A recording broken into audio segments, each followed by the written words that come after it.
Why do you believe it's important to try to meet the family's basic needs? Well, if the basic needs are not met, then their basic needs will likely have a higher priority over all other needs. Without their basic needs met, families may not be able to collaborate successfully and enhance their child's education. In this situation, unfortunately, work comes first and school meetings come second. According to the National Center for Children Living in Poverty, more than 16 million children in the United States, 22% of all children, live in families with incomes below the federal poverty level. This poverty level is currently around $24,000 a year for a family of four. Research shows that on average, families need an income of about twice that level to cover just basic expenses. Using this standard, 45% of children live in low-income families. As you can see from this graph, Black, American Indian, and Hispanic children are disproportionately low income and poor. Think about it just for a minute. How do you think this impacts you as a teacher?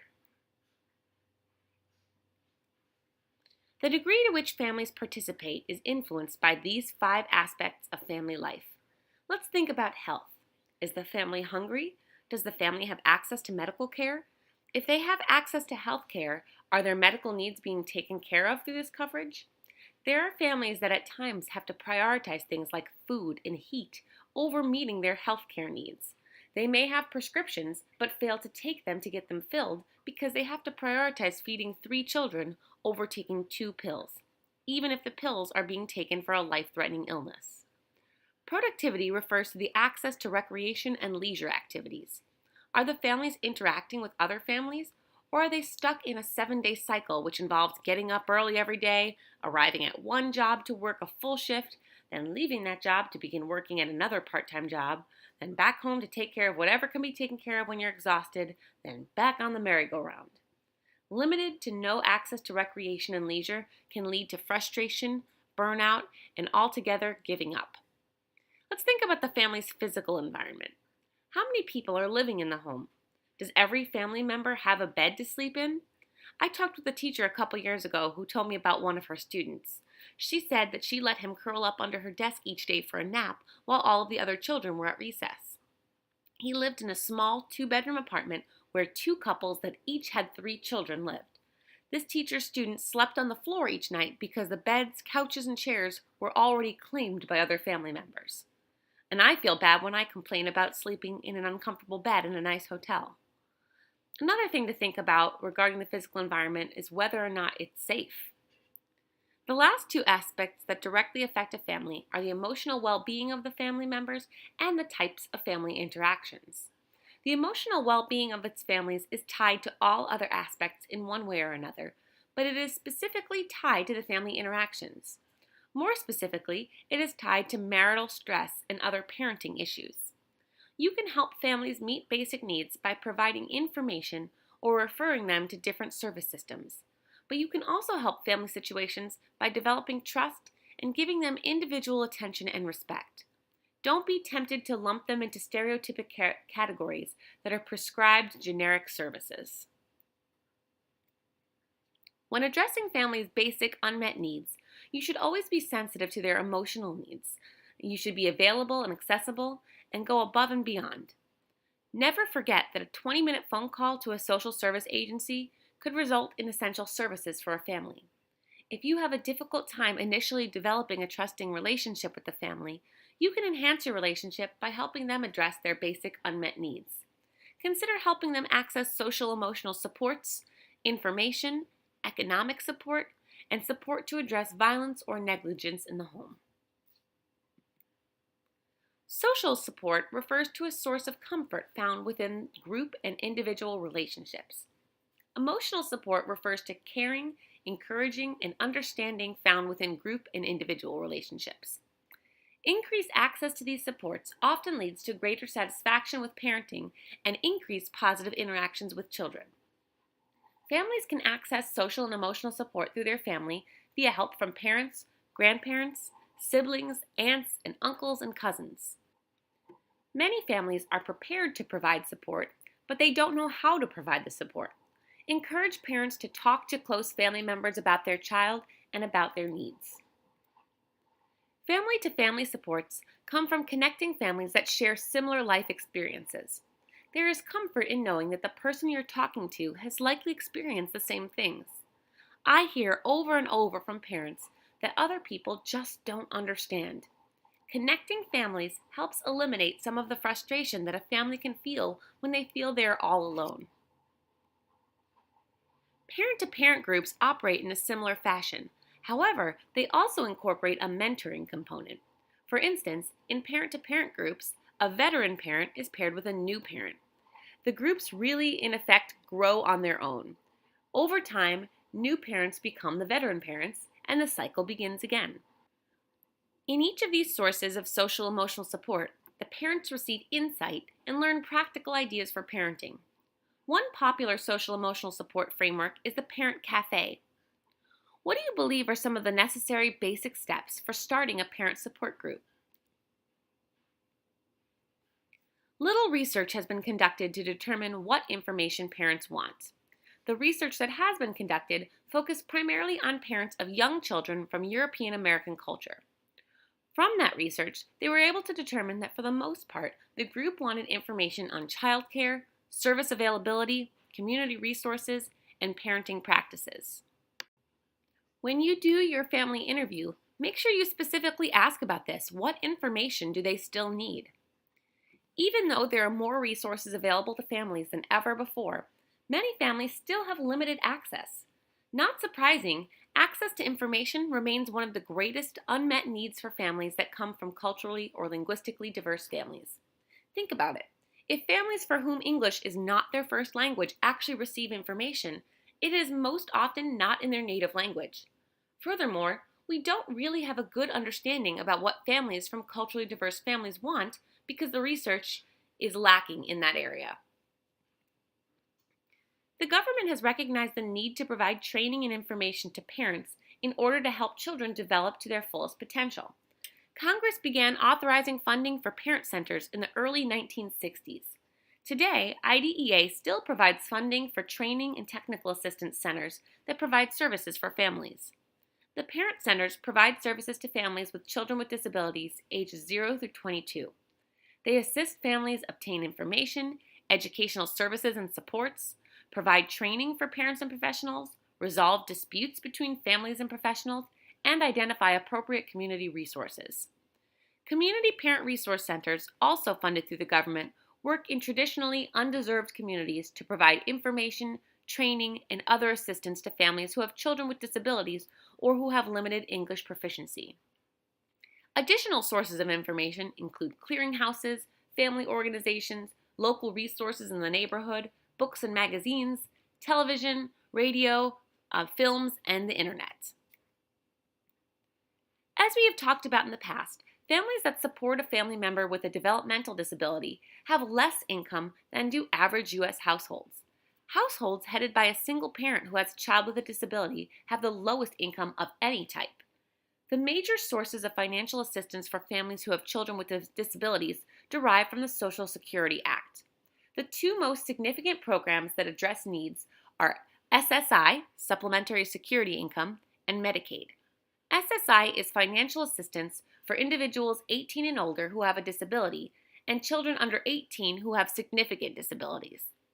SSI services are means tested, which means that a person must meet federal standards for poverty, must prove the presence of a significant disability, and an inability to pursue gainful employment.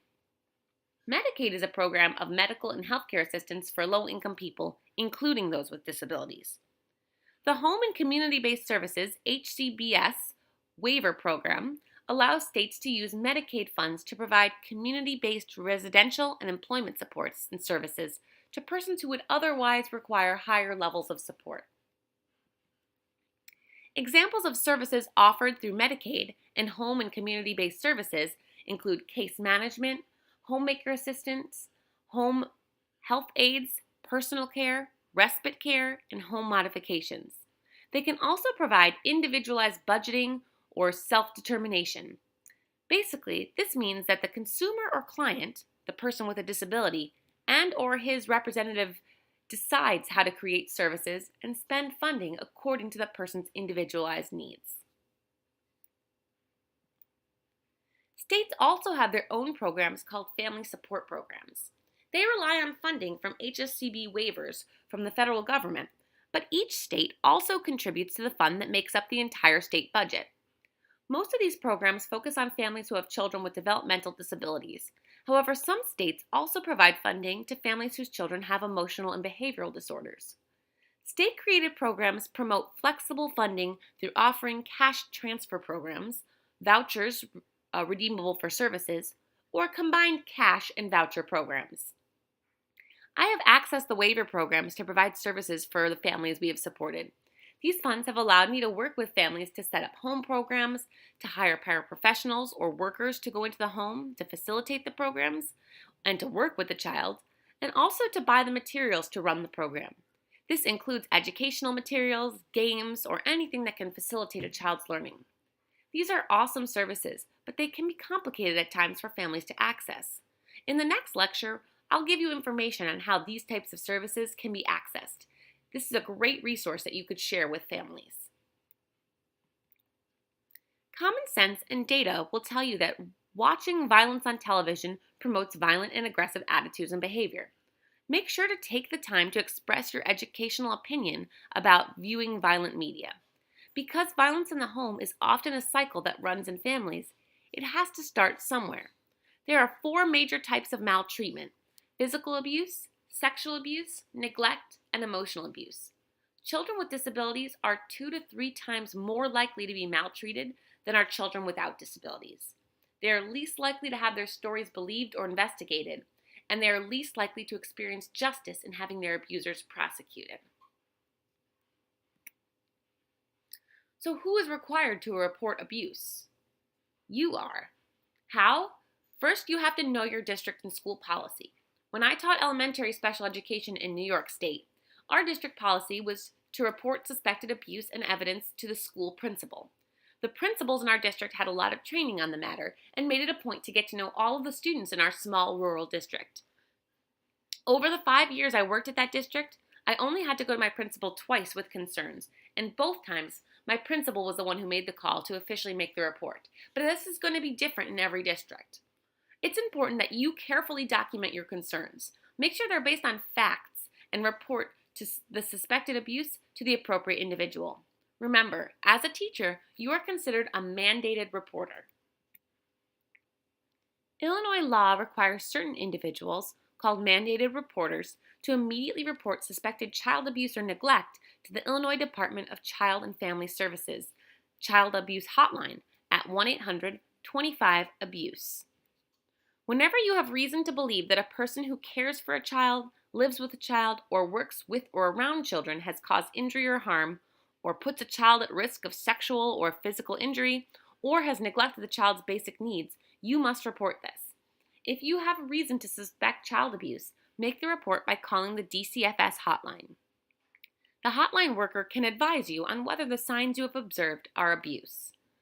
Mandated reporters are required to report suspected child abuse or maltreatment immediately when they have reason to believe that a child known to them through their professional or official capacity may be an abused and or neglected child.